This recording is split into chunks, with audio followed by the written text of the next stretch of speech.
Welcome to InterPartyConflict, the podcast where we answer your questions so you can have the best tabletop gaming experience possible. My name is Gabe. And my name is Jeff. And we're going to answer your questions today. But first, I have a disclaimer. There is a thunderstorm going on right now. So if you hear any thunder or dog noises, because my dog is a big wimp, he insisted on coming into the room. Yeah, he's scared by the thunder. He's like shivering very slightly, but yeah, he's all right. So Jeff will be tending to super hands. So if there are any dog noises, I apologize. Yeah, and if he's a bad dog, yes, he will have to leave the room. And hopefully the worst is over. But if perchance just in case the power goes out, I'm going to be doing some shenanigans with the editing for this episode. So if at some point suddenly the audio sounds different, right? Yeah, that's why. Yeah, if you notice anything weird, yeah, that might be why. Suddenly we start talking as if a week has passed. Right. Yep. Hopefully that doesn't come to that. Jeff, how are you doing today? I'm doing all right. Yeah, I'm doing all right. Cool. How about yourself? Pretty good. I've got a day off this week, and I'll cut this part out if it ends up not happening. But tomorrow, the day after we record this, I'm going to be guesting on another podcast. Oh, that's right. I couldn't remember if I had told you that or not. But yeah. The Nerds Without Pants is a video game podcast that I've listened to for a little while. They got in touch with me because of my Arcade Memories podcast. They submitted some stuff for that. Oh yeah, and so they asked me if I was interested, and I happen to have this Wednesday off. So nice. That's when we're going to be doing it. Are you going to be wearing pants while you're recording, or is that like part of the? Who can say, Jeff? Okay, all right. Who can say? All right, that's for the audience to decide. Yes. So again, if you're hearing this, then that means it happened. So I will put a link in the show notes if and when that episode comes out. Nice. So yeah, I'm really excited about that. Aside from that, not really much is going on. We took this dog here. We took him to a beach the other day. Oh, yeah? He's never been to a beach before. He did not enjoy it. Oh, no. But, I mean, he went out in the water, but he was very much trying to pull us back to shore at the earliest chance. Like, what are you doing out there? What are you, crazy? Yeah, I can't blame him. It was his first time ever in the water, so well, it was definitely weird. So hopefully we'll take him again. Some dogs take to water like they love it, but others are just like, it's water. Yeah. And then there's my mother's old dog, which hated water, hated it. Did the whole thing where like you bring it anywhere near water, it starts doing the immediate like instinctive paddling. Oh yeah, like you see videos of that where somebody like holding a small dog over like a bathtub or something. It's like already that. paddling in the air, and there's not even water in the tub. They're just like no. Yeah, nothing real else going on. Just hanging out and doing some podcast stuff. So cool. I guess you want to go ahead and get into this episode? Sure. Okay. I want you to imagine that one day you decided to start exercising more. I added the more because I don't want to say that you do or don't exercise, but whatever exercises you do or don't do, I want you to stretch your imagination and imagine that you have decided you are going to exercise more than your current level of exercise. Sure. Well, stretching the imagination, because stretching is important. Good job. But go on. So you decide, the best way to start out exercising is running. Okay. I don't know if that actually is the case, but for the purpose of this fiction, sure, it is the case. mean, yeah, good cardio. Yeah, sure. It's good to have cardio. So you put on your tracksuit and you head out there and you start running. You start running and you don't stop running. You just keep going. Before you know it, you're getting that runner's high. Those endorphins are going through your brain, and you can't stop. Uh-oh. And then next thing you know, finally your body is starting to give out on you. You're exhausted. You collapse onto a bench somewhere. And then you look around and you realize you have no clue where you are or how you got here. Oh, no. But looking around at your surroundings, you see off in the distance a big pile of gold. Mm-hmm. In another direction, you see some priceless art. You see some magic items. There's like a sword sticking out of there. Ooh. There's like a flow of lava off in the distance. What? Providing illumination.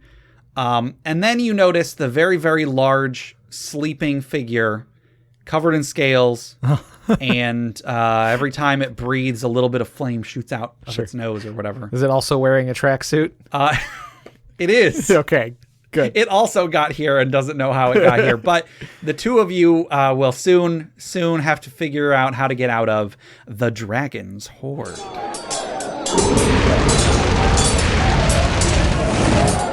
See, it turns out, though, that this other individual is particularly large and as such can't run as far as you do. So actually, you're about a block away from his home. Oh, okay. So yeah, he'll take you home. He'll drive you. You can plug in your phone. You can look up where you are. Sure. And go from there. Charge my phone, use the GPS. Exactly. Now, if it was a blue dragon, you wouldn't even need the to plug it in. Oh, You could just you could just charge it up with its I watched the movie Shazam recently, and there's a couple scenes where he's just going around like zapping people's phones to Oh, to right, charge yeah. them. Your phone is charged. Yep.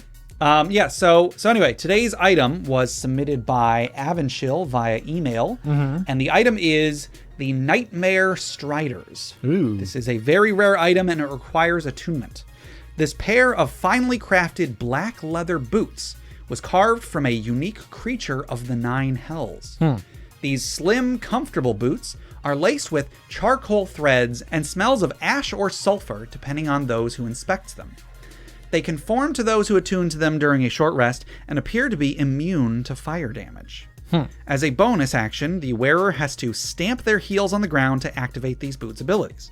Upon doing so, the wearer's lower legs will shift into that of dark black horse hooves, shrouded in flames as the following benefits are bestowed. Ooh. So this is themed along with the Nightmare, Right. that is the fiery horse monster.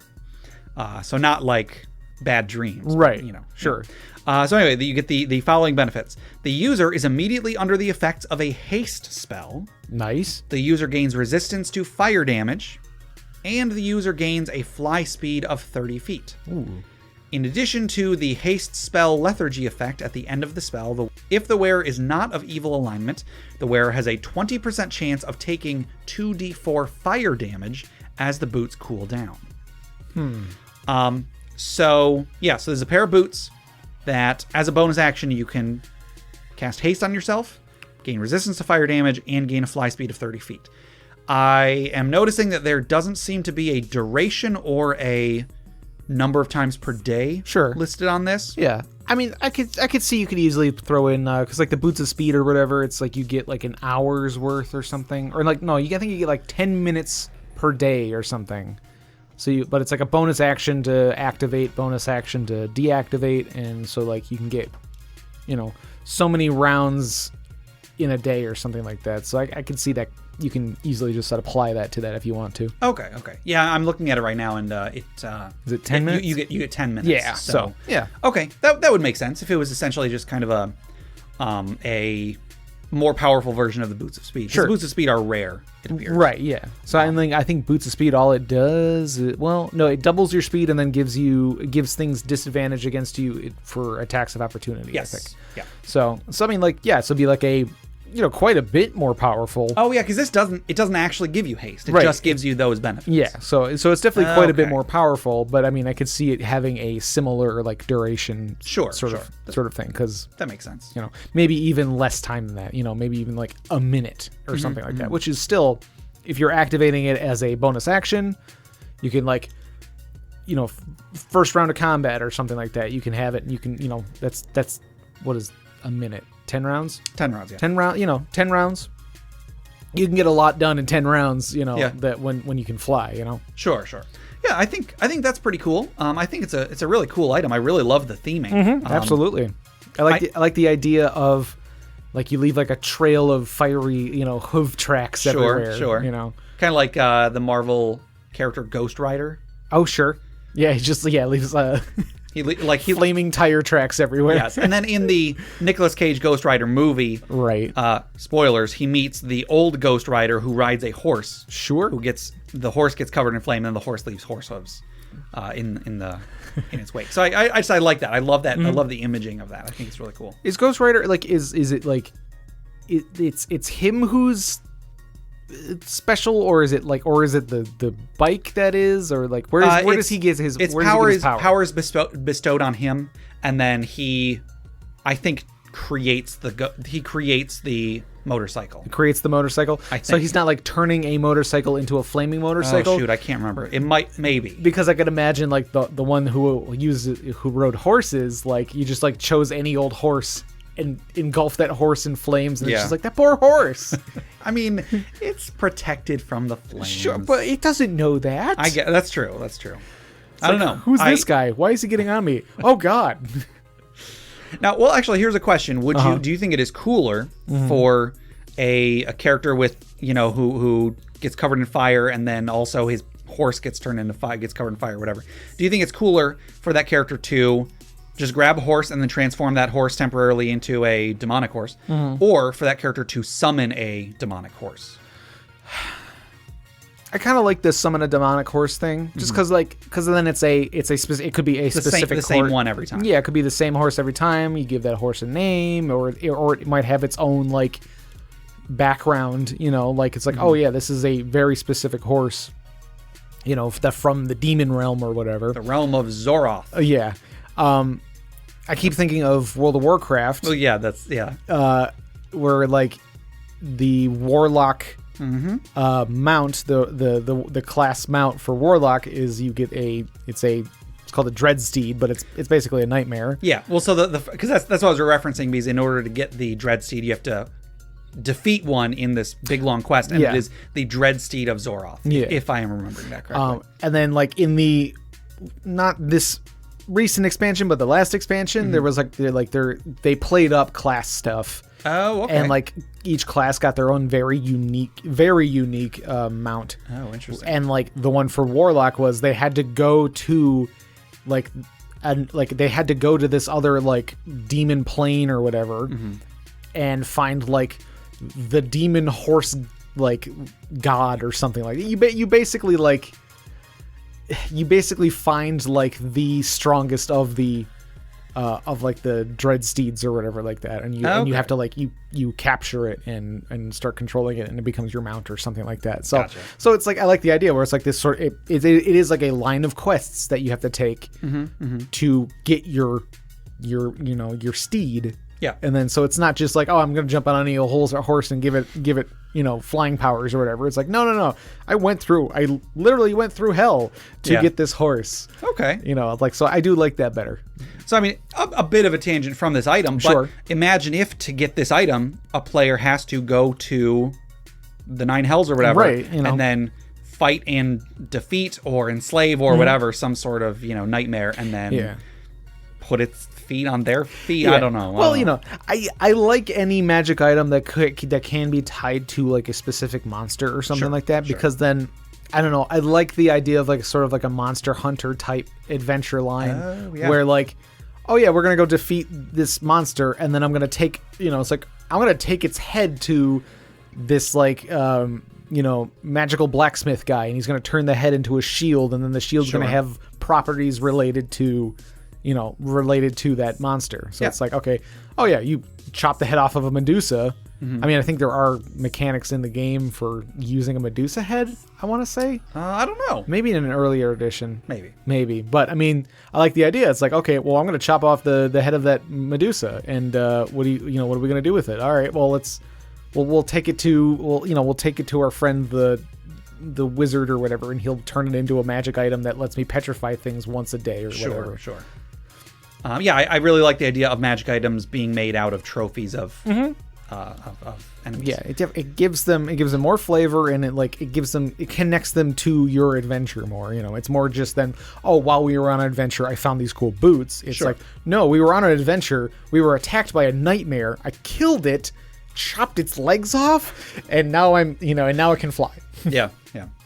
And I really like it's a small thing, but I really like how if you're not evil, you have a chance of taking a little bit of fire damage at the end of the haste. Yeah. Yeah, no, I think it's cool. I think this is a great item.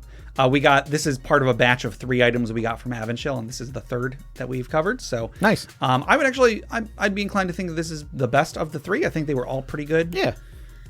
So yeah. Anyway, thank you, Avonshell. I think it's a great item. Yeah.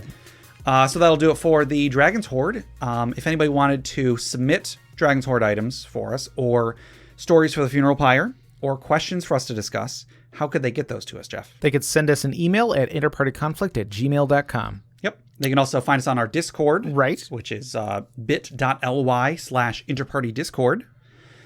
You can submit stuff on there. You can come and join the discussion. We've got lots of people on there just eager to talk about gaming and stuff. Yeah, just come hang out. Even if you're not one to chat or whatever, you can at least see all the content people are throwing up there. Yeah. I think I might, this isn't necessarily related, but I think I might try to get business cards made for our podcast with like our logo and then how you can find us and stuff. Because I went to the mall today because I had to, my wedding ring and my wife's wedding and engagement rings. We have a warranty on there, but we have to take it in every like 6 months or something to get them inspected. Yeah. And I took them in and I was wearing, the shirt I'm wearing right now has a D20 on it. And one of the guys behind the counter was like, he said he liked my shirt. And then one of the other people behind the counter asked if I played Magic. And I was like, no, I don't play Magic. I play D&D. And then a third person behind the desk, but there was a girl. She was like, oh, my boyfriend's trying to get me into D&D, but I don't know anything about it. And I was kind of groggy because I had gotten up shortly before that. So I didn't really want to like go on a spiel or, these people are at work. I don't want to bother them at work. But if I had, for example, business cards, I would have been like, well, hey, if you do get into it and you want to listen to some discussion, here you go. And then hand a business card. Because D&D is sort of becoming mainstreamy, in a lot of ways. And so like it comes up in conversation with people and strangers and stuff more, like it's more likely to come up in conversation. Yeah. So you could find situations where you're like, oh, hey, since we're talking about this, I have a podcast, Sure. So like, I do feel like maybe like 5 years ago. Yeah. I would have been like, why? Totally different climate. I would have been like, why would you? No, you don't need to. What are you talking? Why would you make cards? That's silly. All right. Yeah. Well, I probably would have been like, oh, that's a cool idea. But sure. But would have known like, there's not really going to be a whole lot of opportunities to give it to somebody. Yeah. But nowadays, I think so. Yeah, that's actually a pretty good idea. Yeah.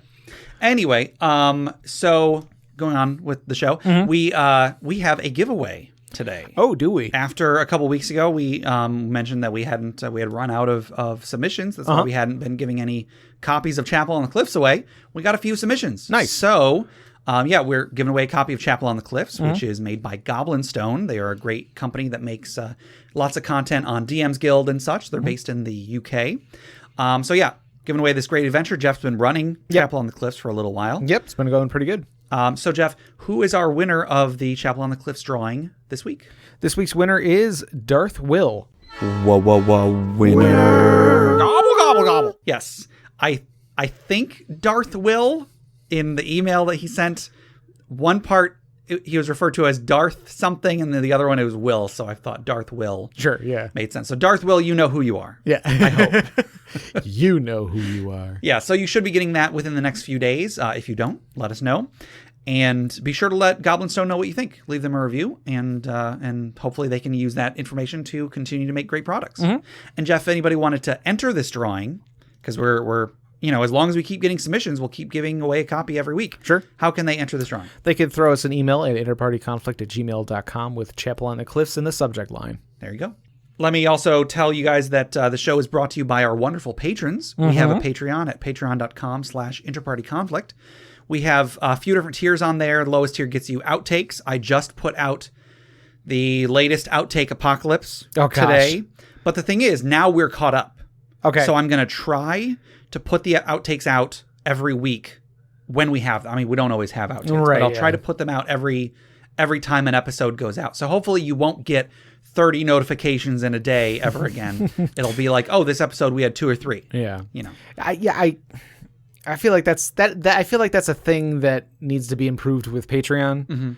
Because I checked and there isn't an option to not notify them. And I've even listening to other podcasts and stuff, and they have Patreons and stuff like that. Yeah. There was one where they brought up this exact. Well, not. I mean, they weren't doing outtakes, but I mean, sure, a very similar thing where it's like they don't want to do it all in one, an all in one thing. They wanted to do it one at a time. But then, of course, that makes it so that it notifies one at a time. So, they were like, I wish there was a way to do a batch Sure. of them. So you do like a batch at a time, or it's not like all one thing, but it's a batch of things. Yeah, because we could just have it be all. I could just put them all in one file, but I don't want it in one file. Right. I like having them as separate, discrete things. Yeah, exactly. Because then it's like, I don't know. If there is like an outtake that somebody finds particularly funny and they want to show somebody, they don't have to go like scrubbing through a long audio file to find this one thing that they thought was funny, and by the time they find it, it's no longer funny. You know, that situation where you're like, there's this thing I want to show you. Hold on. Oh, like, hold on, not yet. Wait, it's coming up. It's totally not worth it anymore. Exactly. All right, so yeah, the lowest tier has outtakes. Also, every few months, I'm going to be putting out an audio version of one of the short stories I've written. We've got, on the next tier up, we've got a monthly bonus podcast. I have very exciting plans for our next episode of the monthly bonus podcast. I am staring at the plans right now. Yeah, it's sitting there taunting us. Yes. So that'll be exciting. Maybe by the time this episode goes out, that will have been recorded. We'll see. We'll see. And then on the next tier up above that, we've got a monthly Roll20 game. And I very soon I want to run Lamps Light Sanitarium. It's an adventure. It's a kickstarted adventure that I found on Drive-Thru RPG. That it seems like a really, really cool adventure. It all takes place it's actually a couple adventures. All takes place in this sanitarium. Okay. And I tried to get it together to do this past month, but it was too hard to get more than a couple people scheduled. So I'm pushing off this adventure until we can get some more people. So stay tuned. If you're a patron, stay tuned for that coming up. So I'm really excited about that. Cool. So we've got some cool rewards on there. If you want to support the show and get some cool rewards in return, check out patreon.com/InterPartyConflict. And we really appreciate it. Thank you to everybody who has contributed. Yes, thank you very much. Yep. And then one last thing, check out the other podcasts on the Crit Nation Fellowship. Check out Crit Academy. Justin, Ian, and Brandon, every week they go through some sort of, lately they've been doing a lot of like DM's Guild supplements. Okay. Some of which have been really, really cool. I mean, all of them are cool in some way or another, but like some in particular, I'm like, man, I need to get that. So check them out. They also they create new and reusable content for players and DMs alike. They've been coming out with lots of supplements themselves lately. Check out Garen and Dan on D&D Character Lab, where the hosts make characters every week and then pit them against each other to debate whose is better. They did an episode recently where the goal was to make the worst character possible, and then they swapped characters. Oh, and they had to. So they were trying to make the other host lose. One of the hosts, I keep wanting to say players. One of the hosts found a class. It was a D&D wiki class. Oh gosh, that is a corpse. You are dead. You can't do anything. Right. You can't. You automatically fail perception checks. You can't make attack rolls. You can't take actions in combat. But you have like your hit die is like a D100 or something because you're already dead. Right. What are they gonna do? Yeah. And so the character was surprisingly effective despite being dead, despite being a corpse. Despite being a corpse, yes. Oh my goodness. Anyway, and then check out Brute Force and Ignorance. They are an actual play podcast on the network. We had them on as guests a couple months ago. They're a great show, great people. Go check them out. Yeah. So enough of all the admin. Let's get into some questions. Okie dokie. Our first question comes from The Beverage Tea on Discord. Of the 3 core D&D books, Player's Handbook, Dungeon Master's Guide, and Monster Manual, which do you find the most interesting and why? Yeah, and we can, it doesn't necessarily have to be just D&D. Really, any kind of RPG that has like a book for players, a book for the person running the game, and then like a book of monsters. There are several that fit that kind of criteria. Yeah. I mean, there's a handful of tabletop games where it's usually like the core, all of the rules are mostly in one book or something. Sure, like and in that case, maybe we could even just say like the section of the book that's player rules, the section that's DM rules, the section that's like what do you like most? Like looking through all like the classes and races and stuff like that, and all like the feats and character options, or do you like to look in the more nitty gritty of the rules and stuff like that? Sure. Or do you like thumbing through all the monsters? Like and I'm not sure how this might be a really long question. It might be a short question, but I think there's definitely, I have strong opinions about all 3. Okay. I guess if you just had to just throw one out there, you can elaborate on it later, but which one would you pick if you just had to pick? just sort of my gut instinct is to say monster manual. Okay. I would pick the same thing, actually. Yeah. I don't know if that's necessarily like when I get in depth into it, I don't think that's necessarily true. It might not. I feel like I spend way more time. Obviously, I spend way more time in the player's manual, player's handbook, because I've been a player for for most of my D&D career. So like, that's where I spend most of my time, because I'm always creating new characters and stuff like that. So like, I spent a lot of time there, but I wouldn't necessarily say I find it the most interesting. Yeah, and I don't, even with doing a little bit of DMing recently, I don't even think I've opened up the Dungeon Master's Guide. Like I feel like I've looked into a few like specific rules, and for the most part, just kind of left it alone. Or like, I guess like the magic items in there too. That's that's something I forgot about. The thing about the Dungeon Master's Guide in D&D is that I feel like in every edition that has had a discrete Dungeon Master's Guide, like Pathfinder doesn't even have one. From what I understand, it's just there's the core rule book, and then there's the bestiary. Sure. If I'm remembering that correctly. I'm pretty sure everything that would be in the DMG is in the one book with the player's handbook. Yeah. Which makes sense because, if you're like as a dungeon master, you still need to know what the players can do. You're still looking through the player's handbook. Yeah. And so it can make sense to put them all in the same book. Now, here's the thing. With the exception of magic items, I feel like the Dungeon Master's Guide is above and beyond the book that I use the least. Yeah. I appreciate that they're there, but I don't use the trap section. I don't use the world building section. I don't use there are so many rules that are in the Dungeon Master's Guide that I like that they're there. I like that if I need to look them up, I can. But in actual play, I never actually do. Sure. There's always like tons of charts in there that if you need that chart is going to be really useful. But in everyday play, I talked last episode about how I wing a lot of stuff. So most of the time, I have no use whatsoever for a lot of the stuff that's in the Dungeon Master's Guide. Anytime I do use the DMG, it's because I'm trying to put a lot of forethought into stuff. So I'm like, well, in a few months, I'm going to need to know this. So let me start planning stuff out by flipping through the DMG. Sure. Using those charts as inspiration and so on and so on. But then when game actually starts, I never use the thing. Yeah, because there are a lot of like variant rules and optional stuff and when it comes down to like player downtime. So like when you're at camp and things like that, because we've had the question before, like what do you do to make camp interesting? Yeah. And there's a few suggestions in the DMG as to what players can do while they're camping. So things like that can be useful, but and a lot of times you're kind of wing it or tailor it to your group and your group's play style. So you're not necessarily going to be using what's in there. But again, it is nice to have those things when you need them. And then there are more specific rulings for I can't think of anything too specific right now. They have additional rules for certain skills. Yeah, and exactly. Stuff. So or better descriptions of tools. Yeah. I think is one of the things. Because I don't even know. I can't even confidently say what is in or is not in that book. Right. There's a couple. There's examples of creating a variant or creating a new race. Creating a race, yeah. So they put the Aasimar in there, I think. Yeah. So it's okay, Aasimar in there. So that's one thing that's in there is there's a whole new race, and then there's one or two class options. I want to say. I know there's the Death Domain Cleric, and the Oathbreaker Paladin.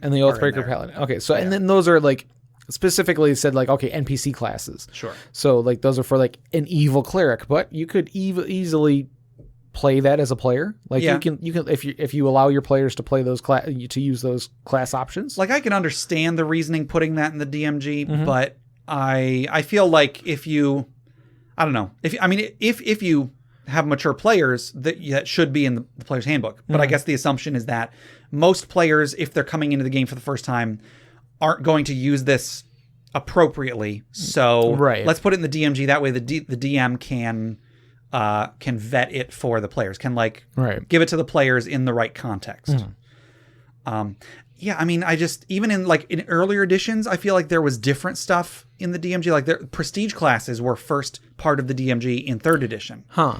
And then they just became such a huge part of 3rd edition that you found them in every book everywhere. Right, yeah. Every book from then they threw in a prestige class or something. You know?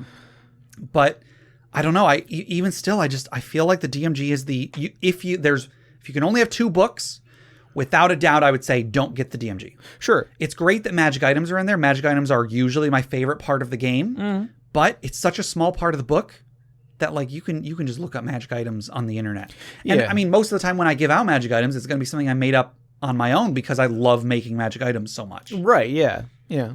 Yeah. Because like online, you can get like look at the SRD and stuff like that. Like there's enough magical items I think in there. Like, isn't there magical items in the SRD? I think that there's a few. There's a few, but enough to where you can get an idea of like how you should build your own magical items. You can be like, okay, so you can get an idea of like, okay, this is a rare item. You know, it's going to be this powerful. It'll need attunement and that sort of thing. And I also feel like so many of the magic items in the 5th edition DMG don't have as much flavor to them as they used to. And when we'll get to it when we talk about the monster manual, but I feel like that's kind of the same with the monster manual in 5th edition. Although I still like the monster manual. Sure. In 4th edition, magic items were in the player's handbook. That's right. Which makes sense because in 4th edition, it was so much more part of, like, magic items were so much a part of your character that they were like, let's just put this in with the player stuff. Yeah. Because, like, magic items were, like, tied into the build of your character. Yeah, for better and for worse. Right. They were. So it made sense. But then there was still a Dungeon Master's Guide in 5th edition. I want to say there was a couple Dungeon Master's Guide, or in 4th edition, rather. Right. So, I don't know. The Dungeon Master Guide is without a doubt the one that I would say is the least vital and the least interesting. I like that stuff is in there, but I'm never just going to be thumbing through the Dungeon Master's Guide. You know what I mean? Although, now that we're talking about this, I feel like I should just go and read through the whole dang thing. I mean, you should. Because like maybe there might be something in there that I've just missed or never understood. Like, okay, so like the flanking rules.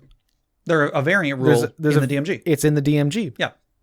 And like I remember playing with, like I joined a party. I joined a group, and they had already played a couple sessions. Sure.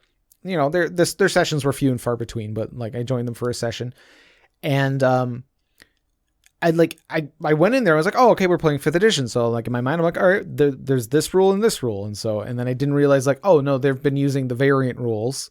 Okay. But then they didn't realize that they were using the variant rules. A lot of people don't. They use stuff that they just assume is part of the game, and then they don't realize that it's a house rule or a variant rule or whatever. Right. So it's like, okay, well, in 5th edition, diagonal, if you're doing grid, if you're using the grid, diagonals are 5 feet. Yeah. And that's just how it is. And like, yes. In 3rd edition, it was like every other one was 10 feet. So it'd be 5 feet and then another 10 feet. So like 5 and then 15, then 20 and then 30 and so on. Or someone would rule it. It's like, oh yeah, it's 7.5 feet or whatever. Sure, It's like that sort of thing.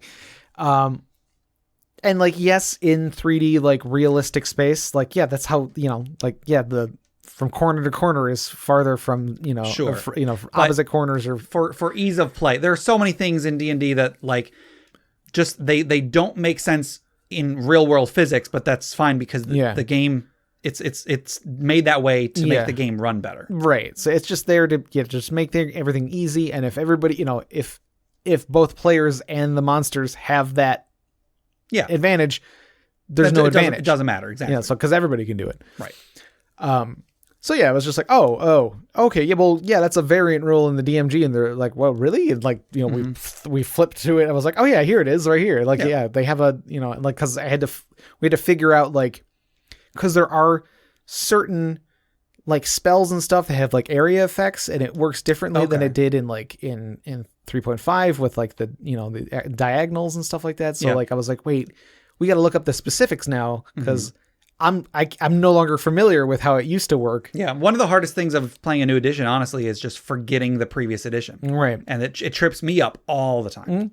So yeah, like DMG has some little things in there that like if you do want to use the variant rules for for the diagonals or whatever.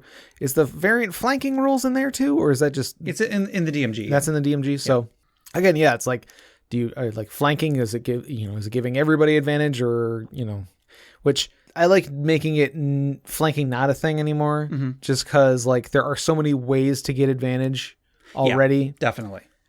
And like heck, the main thing for getting advantage for flanking was so that the rogue can get sneak attack, and they already have a built-in ability that lets them do that. Exactly. So, so that like there's so much of the DMG is optional rules and stuff that isn't going to come up every game. So it's very easy to just not even need the thing. Now, on the flip side, I feel like the Player's Handbook is the most important book. If you can only have one of the 3 books, definitely get a Player's Handbook. Because there's even like a few monsters in there. There's like, it's mostly just like animals and stuff in the very, very back. Okay. There's like, there's a few beasts, and like I think there's stat block for like skeletons and zombies or something, like very very basic bad guys, so that like if you had nothing else, you could still, like, if you have nothing else and didn't even have a pre-made adventure or anything at your disposal, you could still play the game. Also, like, you're going to need players, and the players are going to need characters. If there's anything that like monsters are a lot, because they're disposable, it's very easy to just make up a monster. Sure. It would be much, much more work to make up a character class, because that's something that's going to persist. So anything that you did wrong when making it up on the spot is going to be more and more exaggerated. Yeah. So like you definitely need the Player's Handbook, and I enjoy flipping through the Player's Handbook sometimes. I love flipping through the spells. I liked it better back in like early 3rd edition, when so many spells had like drawings and like artwork for those spells. There's less and less as the editions have gone on. But I think the Player's Handbook is very interesting to go with the question. Yeah. I enjoy reading what the classes can do. I enjoy even flipping through like skills and equipment and stuff. I like that. Yeah. Not the most interesting, but it's definitely the most important. Right. I would say. Yeah. But then the monster manual, like it's like there's each monster has a potential for its own, story and adventure and stuff like that. And again, I feel like the flavor isn't there as much as it used to be in older editions. Sure. Or at least in 3rd edition, I feel like, well, one, there were like several monster manuals, which I mean, there were, and I'll have a point about that in a few minutes. Yeah. And I mean, there are newer books for 5th edition, and one of them is specifically, extra monsters and stuff like that. Oh yeah, there are lots of monster books for 5th edition too. Yeah, but like I just like, they would go into like the ecology and like all these like different details about each monster, and like, certain ones have more details than other, and because like one would just be like, oh, this is it's a gray ooze. Yeah. Like here's where you would find a gray ooze. Here's what a gray ooze does in these situations. That's about it. But then like you might go into, reading about, dragons. There's pages, a whole chapter on dragons basically, where like each dragon, each type of dragon has its own like personality, and like, they live in different environments and they have different habits and, that sort of thing. I love reading about monster ecologies and stuff. So like with the additional supplements that Wizards has come out with for 5th edition, I love like Volo's Guide to Monsters. Has some great ecology stuff in there. Yeah. I think even in the like Sword Coast Adventurer's Guide, I think there was some, at least like Faerun specific ecology stuff in there. Right. I love that kind of stuff. As far as the actual like monster stat blocks, I almost feel like you don't need more than one monster manual. Like in 3rd edition, each monster manual was just more monsters, just more stat blocks. Yeah. And I feel like you don't really need a whole bunch of stat blocks. What you do need is the artwork.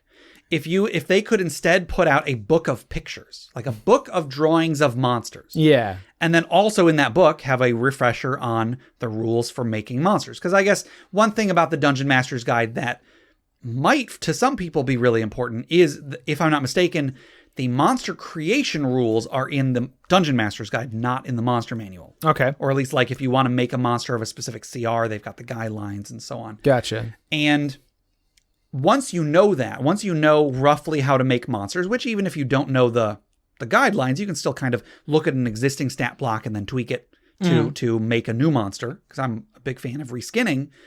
If they just gave you one book of monster stat blocks, the rules on easy ways to adjust those, and then every book after that was just pictures and maybe like a name, right? That would my imagination would go crazy. It'd be like, oh my goodness, what's this thing that it's a winter wolf, except it shoots bone shards instead of ice. Ooh, what do you do with that? And then like already in my head, I'm working out, okay, well, I would take this attack that it has, I would change that element to this element, and then maybe give it this, a natural armor bonus or whatever. And then now I'm creating more monsters from that. And then like, just give me pictures, evocative pictures of monsters, or even like a location, a cool like mystical fountain or something. And then like, ooh, what kind of monsters live in there? And then I'm coming up with ideas. So I remember going on a like reading on a message board or something once of somebody like making, you know what? It might have even been on our Discord. Okay. Now that I'm thinking about it, I'm like, where was I? I think it might have been somebody on our Discord who was creating magic items based off of magic cards. Okay. I know Justin posted to our social media question last week, either last week or the week before, that was taking magic cards and cutting out images to use for counters. But this because this was a while ago. I almost want to say it was Peach Tray Pancakes, but I'm not 100% sure. I don't remember this discussion. So whoever it is, I'm very, very sorry. And let us know. Yes.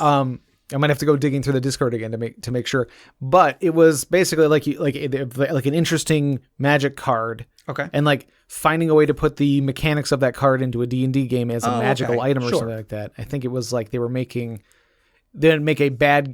like a villain or somebody who would have this ability based on this magic card, and then after defeating it, they find a magic item on that creature that like gives them like a weaker version of that ability or something like that. So in the same way of like just a picture, an evocative picture, like go through something like magic cards. A lot of them have really nice art and like it's, like really cool, like monster arts and like all these like creatures and stuff. Like, there's a bunch of different things you can get out of it. So yeah, just going through, if you have something like a huge collection of magic cards that you never use. Yeah. You go through and pull one out and be like, oh, I can make a monster out of that. Yeah. Like it's got wings and a stinger. It's like, okay, it'll fly and it'll have like a poison attack or something. I could make something out of this. And like, sometimes they'll have, they'll be named something and it's like, okay, this is I don't know, like a giant wasp or something like that. So I can make something out of that. So like, I kind of want to go do that actually, because I have a bunch of magic cards I don't use anymore. Sure. Like I have a couple decks that I've built, but for the most part, I just have a trunk full of ones that I never touched. So like, I was like, hey, I can easily go through there and just like make up monsters and like, just take stat blocks from the monster manual and just apply it to that visual. Sure. Kind of along the same concept, but about magic items. There have been people posted on our Discord, and there's like people on Reddit that do this, where they come up with just like a page of bizarre items. They just give an image of the item and then a name, and then it's up to you to decide, what it actually does, and so on. And I think that's so evocative. The great thing, because I talked about last week that when I'm a dungeon master, I don't really see the game like I do as a player. Sure, I see the game as a bunch of mechanics. For better and for worse. It is it makes it hard for me to enjoy the game on the same level as I would as a player, but it makes it easier for me to make changes to things and to create new things. So if I am given just the fluff, just the image, right, then I love coming up with what the mechanics could be. It could be a million different. That one image of a magic item or a monster could be a million different things, depending on who is the person making it into something new. So I almost wish Wizards of the Coast would come out with a book that is just ideas. They wouldn't. How do you make a product out of that people are going to buy? Pinterest. I guess, yeah. I love going to Pinterest because people like, or things like Pinterest or like a DeviantArt or something like that, where people put up like, images and stuff. Like you can go and find fantasy art, you just type in like, orc pirate. Sure. And like you'll get tons and tons of art of, very talented people like posting their stuff online, or maybe other people reposting that stuff or whatever. Sure. I never use this stuff for my own personal gain. I only use it as, it's like, okay, this is how, like, I like this visual for the character I'm building or something. So I could go and sort of figure it out, okay, what kind of character I'm making? I'm making an orc pirate. So I type in orc pirate. I'm like, okay, that's kind of what I'm going for right here. Or you know what? I really do like that he's using a big falchion or something. So yeah, I'll have my guy use a falchion. That sounds cool. Yeah. So you get like these little these inspiration for making characters or monsters or, creating an adventure. You might need some sort of visual for an NPC. Something like Pinterest is really nice for that, because somebody has, like, in most cases, somebody has made really nice looking art that is close to what you're imagining. Sure. So I love the monster manual because of the images of monsters. Also, I do think that if you are just getting into the game, you have to know how monsters work. So having a good assortment of stat blocks is great. It's great to have, so that then you have something to refer to when you are making a new one. I just feel like having a whole bunch of monster manuals, yes, it is cool to get other people's ideas and so on, to get more ideas, but I feel like it's unnecessary, or at least it's overload. When you have 1,000 monsters to choose from, you're probably still just going to use the same 20 or 30. Yeah. You know what I mean? And yeah, it really does boil down to like the, like there, because like this with the stat block, there is, they have their ability scores and like their AC and hit points, immunities and weaknesses and all that jazz. Yeah. And then there's the list of actions they can take. Sure. Different like unique abilities and stuff. And like with at least like something like the beasts, so just like animals, they have sort of like interchangeable. So like there's pounce. Like any sort of large cat is going to have the pounce ability of some sort. Or like there's the swallow whole. So like anything that's like of a certain size and, would be something that's, like the giant toad has a swallow whole. It can swallow medium and smaller creatures. And like, you can just be like, okay, I want to make a monster who can eat things whole. Just give them that ability. Just copy and paste that ability over. Sure. It's just a different stat block, but you're going to, just give them, you can pick and choose what abilities you want to give them. Yeah. And so like, a lot of those things are interchangeable. So yeah, like it really does boil down to like, okay, the look and feel of the monster is the most important part. It's like you want to have this nice image and this idea and this name that you whatever gives you the idea for what role you want the monster to play in the game. And then you can sort of mix and match, stat blocks to match what you want it to do. Yeah. So like I said, I think the Player's Handbook is the most important of the books, but as far as most interesting, I think Monster Manual.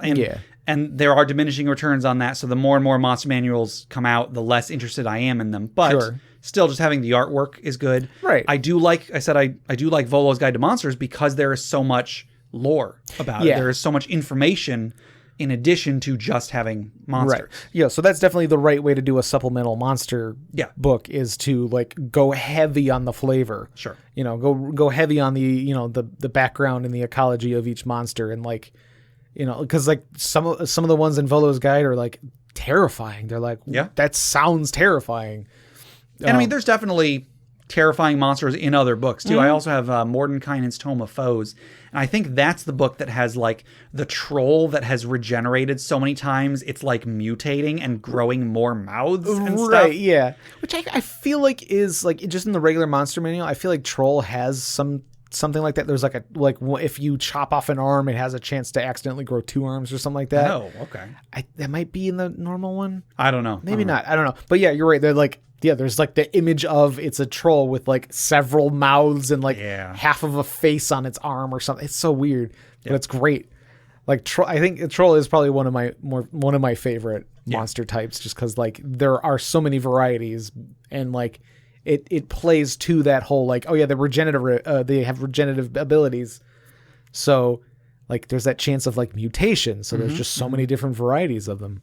Yeah. So I mean, all the core 3 books are great, but Dungeon Master's Guide is always the one that I leave on the shelf Sure. more than any other. Yeah, and like not to like downplay it or anything. No, I mean, but I'm sure that like if you need any of those charts, they are amazing. You know, it's a godsend when you need them. But, but I maybe that's a lesson to me. I need to use more traps. I need to use more variant rules. I need to do more world generation and dungeon making and stuff. I don't know. Yeah, it might be worth to go thumbing through that thing. Maybe. You know. So good luck to anybody who listens to this and does want to use their Dungeon Master's Guide more. Yeah. I recommend it. Just track record so far for several editions. It's just been, you know, I just don't use it. Sure. Well, I think that'll do it for our regular questions for today. I think we got a good amount of mileage from that one. But we do still have our social media discussion questions. Last week's social media question was, how often do you like to level up? Do you recall what your answer was? I think I went with like every other session at lower levels. Yeah. And then, you know, maybe every 3 to maybe 5 sessions, depending on, you know, for later levels. Yeah. I think I said probably the same, at least every 2. Yeah. I don't know if I had any stipulations for later on. Yeah, because you know you want to have time to like, you know, to kind of, you know, feel out your whenever each time you level up you might get a new ability or something. You want to, you know, take some time to actually get to know it before you jump to the next level. But at the same time, you don't want to spend so much time at one level and like, I don't know, there's so many cool abilities at later levels that I know, especially with like, you know, how very little I get to play and how often like I end up like ending a campaign or something like that. I never get to the higher levels. So I kind of want to get those quick, you know, get there quickly. The reason I actually, I thought of this question in the first place is because I had my brother Ted was over a few weeks ago and he was telling me just about the game that he's in. And he said that because they play so rarely, they just level up every session. Right. And I thought to myself, well, shoot, why not? Yeah. You know what I mean? You know, anyway, so we got some responses. So over on Facebook, our good friend Bridget says, depends on the type of game the players want. I think leveling up every session or every other session is nice because so often we start games and never get to enjoy the higher levels. Exactly like what you were saying. However, spending time working through your levels can be very rewarding as well. Sure. Definitely. 100% all around. Andrew H. says, running milestone games, I try my best to keep my level story arcs within 5 to 6 sessions. Okay. So 5 to 6 sessions per level, if I read that right. Yeah. That's pretty sparse, but hey, if you're playing every week, sure, go for it. Samuel O. says, as a DM, I do milestones. It flows better that way. That being said, with my group of brand new players, I'm purposely going longer between so they don't just go for the fun, flashy new stuff every encounter, but instead be creative with what they can do. Right. I can understand that. Yeah. I feel like when we started playing D&D, it was fair. It never felt like we were leveling up fast enough. You know what I mean? Like we always had a good amount of time between levels. So maybe that is something important when you're starting out. Because again, you want the players to be familiar with what they have. You don't want to every session be like, here's some new abilities, here's some new spells. Yeah. You know? Yeah, that's a good point. Yeah. At our library games, I mean, I sort of had a couple of the players level up to 3rd level a few months ago, but it's been like 2 years and they've been level 2 the whole time. Sure. But we're only playing once every month, and we rarely have the same people. Sure. So, yeah. You know. Chris. Dang. Our good friend Chris. Was guest on the podcast a long time ago. You've heard his voice many, many times. Chris says, I usually level up players in my game when the story calls for it. I rarely use XP when I run because the numbers in story usually don't coincide. I also hate filler fights for leveling mid-adventure. Right. Yeah. Like calculating experience, having your players keep track of experience. Now I know in older editions, they're like you use the experience to like create magic items and stuff like that. Yeah. So it's more important then. But yeah, I feel like milestone leveling is just it's easier and it makes more sense. You know, you can tailor it to the campaign and adventure. Sure. And then Chris also added, as a player, I like paced leveling. I only really want to level after I've tried all my abilities and combos at least once. Again, it's more of a narrative thing where I want to see progress, but I want it to be cinematic. The protagonist rarely gets new abilities until he's used all of his old ones, even if that use is off screen. Brandon B says, once a year on my birthday. Okay. All right. I see what you did there. I see what you did. Tommy D says, I like milestones as the game needs it. Dan West from Brute Force and Ignorance says, as often as bloody possible. So Kill everything for that XP. All right. I guess. And then Sean M says, on major story beats. So yeah, I definitely understand that. We only have one over on Reddit, and I think as a new user, it is Pruno, I think. I had a beer and pretzel campaign that they just leveled up every session. For the first time, they got to enjoy the high-level class features. But long-term, this did not work out. They got to level 10 and ended in a wedding, and now they are doing Curse of Strahd and using merit-based progression, which is much better. So by merit-based, would that be XP, or is that something different? Yeah, I'm not sure. I don't know. I've never heard that term, but I'm interested. Over on Twitter, looks like we just have one, and that is Yodalea Hihu says, I use milestone leveling, but there's no real consistency to it. I like to keep my players within the levels of 8 to 13 for a longer part of the campaign. Cool features come online, but nobody feels godly powerful either. It's also fun to watch players try to figure out my leveling system. Okay. That's fun. I'm reminded of when I first started playing with Chris. We were playing in a group with him. It was our friend Melissa and then this guy John. That was the Ichi campaign. And in that campaign, they purposely wanted high levels to be really long. So I think it was at like level 10 or something. We started. It took whatever the book said the experience was. It was twice as much per level. Sure. And then starting at level 15, it was 3 times as much. Okay. So as we got higher levels, like it took longer and longer and longer. And I think it worked really well for that campaign because the campaign went on for such a long time. And once we got to 20, we stopped, more or less. Right. So if we had gotten there sooner, it probably would have been less satisfying. Yeah. I guess. So I definitely like how that worked out. So over on Discord, Stiltskin Kupo 84 says, every session for the first 5 levels, maybe every other session after that. So kind of similar, like level up fast early on, but then once you get higher up, a little bit less fast. Yeah. Still pretty fast, judging by how some other people were doing it. But hey, whatever works for them. Xanatos says, I prefer to level up my player at key points or after a particularly serious or intense fight. I do level them up more frequently at low levels, but after level 8, I slow down a bit. Sure. So similar thing.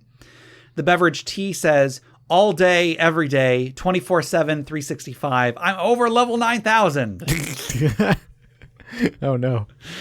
Peace-Joy Pancake says, whenever my players say, hey, shouldn't we level up again? And it feels like the right time. For example, after they've completed a big part of their journey, after they fought a boss, etc., you could call it using milestones, but we play very fast and loose with that concept. And really, like, I think milestones, I don't know if there is supposed to be like a milestone means this, but I've always taken milestones to mean like just whenever the DM thinks it's appropriate. Yeah, I mean that's sort of how I've interpreted it. Just like this seems right. Yeah, like you've defeated a very powerful bad guy, and there's going to be sort of a lull in the adventure. All right, let's level up so you're good and ready for the next leg of the adventure. Sure. Bonicula83 says, when I used to DM D&D, I told my players to level up before next session if I felt like the party has been significantly challenged, but come from a Shadowrun background and play GURPS more so now. In both systems, you collect a few points each session and you gradually increase skills and abilities. And that makes me think of when I played Mutants and Masterminds. It was it was a granular system, like you didn't have a class and you didn't level up. Yeah. But you would get a couple points, and if you wanted to, you would spend those points to go into a power or skills or equipment or whatever. Yeah. So yeah, it seems like that's how sounds like that's how Shadowrun and GURPS do it. And then Floofy Shoob says, 1 game session for every numeric value of the level. 1 session at level 1 to get to level 2, 2 sessions to get to level 3, and so on. I do feel like spending only 1 game session getting from level 14 to 15 is way too fast. While, say, if you only have 1 session a week, spending a season and a half at level 15 will really make 15 feel monumental when it hits. Sure. While 2nd edition always felt like just about the right pace, perhaps a little slow, systems like Pathfinder always felt like I was leveling up so fast I couldn't really marinate in the new goodness each level provided. I kept a journal of our Rise of the Rune Lords adventure path, and it took us less than 3 months in world to make it to level 10 at Fort Rannoch. going from farm boy to 10th level land baron in what amounts to a single season as an adventurer just seems way too quick. Maybe I'm biased since 10th level was land-owning nobility back in the day. And so it definitely seems like if you're coming from older editions, they did pace things differently. Yeah. You know, whether that's a good thing or a bad thing, that's for the individual player to decide. But I've heard stories of in like 1st and 2nd edition, it took you years, both in-game and out of game, to get to like level 5. Right. And like Floofy Shoe was saying, when you get to level 10, that's when you are a noble that owns land. So it would seem a little weird if that's the mindset you're coming from. Yeah. Then again, you know, nowadays we just have less time, so I'm fine with leveling up real fast. Yeah, and especially when it comes to games, it's like it's sort of expected to have that like instant gratification stuff. So like, I don't want to say like I don't want to like have like a commentary on society. Sure, sort of like sure. you know everyone's impatient or has shorter. There's shorter pluses attention and minuses to you know, how society is evolving, Right. But it's different. It's definitely different. It's definitely different, and like the editions have changed to meet that. I feel like in some ways. Yeah. And then finally, Jason says, I generally just determine milestones, like if I want the party to level up after the long journey to the dungeon and then level up at the end of the dungeon. And then in Pathfinder, they give different XP charts for slow, standard, or fast leveling up. They also give milestones for leveling up in every published adventure. So I think that's pretty cool of Pathfinder to do. I didn't recall that, but it's a nice touch. Nice. So that was last week's social media question. This coming week's social media question is, what is the coolest environment you've encountered in-game? There was that glacier you guys were inside of. Was that a thing? That was a joke. Sorry. Coolest. Oh, so, cool. temperature-wise. So no, just like what's an exciting environment, one you didn't expect to see or you've never seen since? I'm trying to think back to all like the campaigns and stuff. I mean, I feel like we did a lot of like in the Age of Worms campaign. Wait, let's try that again. The Age of Worms campaign. There it is. We went a lot of different places. Like there was like there was teleporting. We went to like we like plane hopped a little bit, or was that just at the end? I mean, you went to like a demi-plane a couple times. I think it was basically just at the end. Right. There was I think in that adventure we went like we saw like back in time or something like that. Yes, you went into like It was like a vision of your ancestors or something. Something like that. Yeah. So like I feel like I've been a lot of places. Yeah.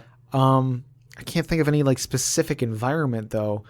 Like I'm the one I envision the most from that campaign is like there's like the obelisk on top of the like I think Kios is inside of it or something like that. You know what I'm talking about? It's like a big obelisk or big like crystal do you mean in the final dungeon, or do you mean like in the final adventure, or do you mean earlier on? Because there's a point about halfway through where you do go to where Kios became a god. That's the one. Yeah. Okay. That place I remember because like it was like we were teleported there.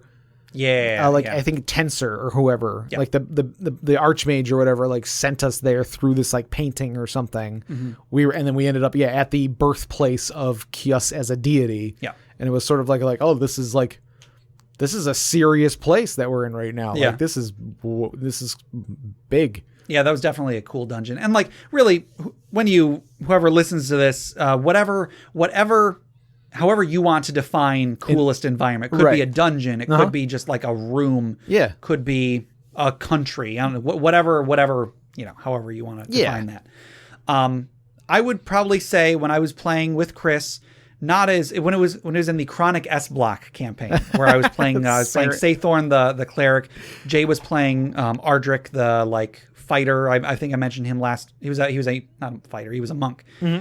He had like skin that if you attacked him, your weapon might break. Right. Yeah. In that campaign, there was an adventure where we went to an island where I think like it was divided into quarters, and each one had like a different aspect governing it. I think like one of them was luck, and like Chris he was supposed to play like a game of cards against this avatar of luck, but in the end he decided just to blast the thing. Gotcha. which made sense for Chris's character. I think like I had to basically like program a magic item or something. I don't remember what else happened in that, but it was like an island where there were like these weird supernatural embodiments of like different aspects of magic or something. I don't know, but it was really cool. I was about to say it made a big impression on me, but apparently not as much as I thought. So yeah, I'm curious to see what some of our listeners have encountered in the past. I think it's a neat question to ask. Yeah, for sure. So that'll do it for our questions for this week. But before we close out, let's relax. Let's take a deep breath. The rain has started to pick up again, so maybe that will come across on the audio. I don't know. Yeah, probably. I'll find out while editing. Anyway, so let's ponder on the raindrops as we toss another soggy log onto the funeral pyre. Sizzle, sizzle.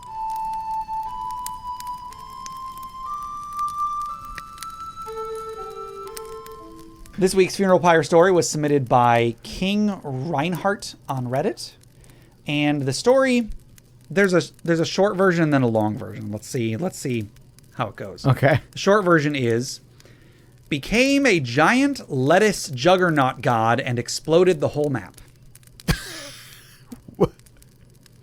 What? I'll give you the longer version. Okay. My character had a power to talk to food. It was a campaign without a set system, just for fun. Okay.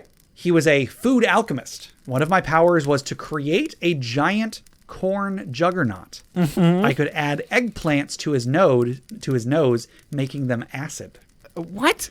At the end, the lettuce god that I served tried to take over my body. I rolled 20 and he rolled a 1. Ooh. I got angry and said I wanted to attack back. I rolled a 20 and he won again. Ended up as me taking over his divinity and killing him, becoming the new lettuce god. At the end, we fought against the big bad evil guy. I said I wanted to explode everything. I sacrificed myself, fusing with the corn juggernaut, becoming its lettuce hair. Then I had a juggernaut with corn body, eggplant nose, and lettuce hair. Instantly incinerated the big bad evil guy. LOL. Am I having a stroke? What is going on? This is all a dream, Right. Jeff. The power went out long ago.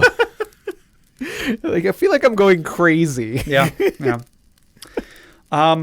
Well, so I guess let's raise a glass in memory of the character who reminds us, you better eat your freaking vegetables.